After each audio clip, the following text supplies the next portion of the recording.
petite victoire, ou je dirais grande victoire, 4 buts à 1. Alors, pour tous ceux qui disaient que Mbappé n'est pas le meilleur joueur de l'équipe de France, je pense que Mbappé, c'est le meilleur joueur de l'histoire de l'équipe de France. Écoutez bien, sur cette phase de poule, je pense que c'est même lui le meilleur joueur de cette phase de poule. Il est meilleur buteur, donc voilà, il a avec 4 buts de l'équipe de France. Et en phase de poule, il est deuxième meilleur buteur, comme avec Eric Haaland et maintenant avec Ousmane Dembélé, une bonne nouvelle. Mais à noter aussi qu'aujourd'hui, il fait partie des meilleurs passeurs de la phase de poule. Il a maintenant 3 passes en phase de poule. Si j'ai une bonne mémoire, je sais qu'actuellement, les meilleurs passeurs, on a Michael Olise et on a Kylian Mbappé. Après, les autres, je ne sais pas combien de joueurs ont fait des passes décisives, mais je pense qu'on est aux alentours de 3, c'est au max. Après, peut-être il y a un joueur qui a eu à faire plus que ça. C'est ça qui fait de sorte que je puisse dire qu'en phase de poule, Kylian Mbappé sort le meilleur joueur de cette phase de poule en marquant 4 buts et en faisant 3 passes décisives.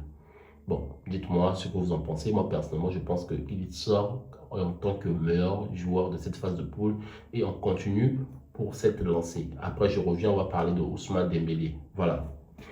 Le match de Ousmane Dembélé, pour moi, ça a été formidable. Surtout que le but qu'il avait marqué lors PSG, on a vu ce que Ousmane a eu à faire. Et il nous a tout montré juste l'avantage d'avoir un ballon d'or dans une équipe. C'est très important. Et il n'a pas dérogé à la règle. Il nous a marqué 3 buts.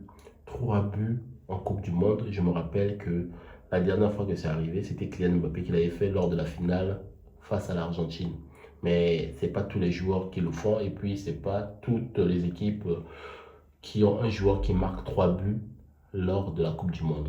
Pour moi, ça a été formidable et c'est exceptionnel ce que Ousmane Dembélé a fait ce soir. Il faut noter cela et puis j'ai été très fier de lui.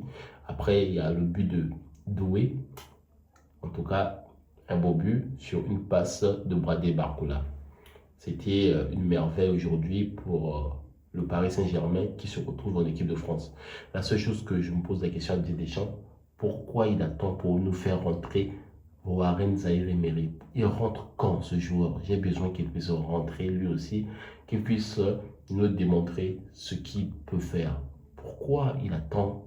Il attend quoi pour nous faire rentrer Warren Zaïre-Emery alors qu'on sait qu'il a beaucoup brillé avec le PSG jusqu'à la finale de la Ligue des Champions? Voilà. Moi, j'aimerais bien que Warren Zaïre-Emery puisse rentrer dans cette Coupe du Monde. On a un grand talent qu'on est en train de cacher. Il faudrait qu'on y pense vraiment parce que moi, je me pose la question, à quand Warren Zaïre-Emery sera sur le terrain? Voilà, dites-moi ce que vous en pensez. En tout cas, c'était une très belle victoire pour l'équipe de France et on est content. Et on va dire, allez les Bleus pour les 16e de finale. Que du bonheur, que du plaisir.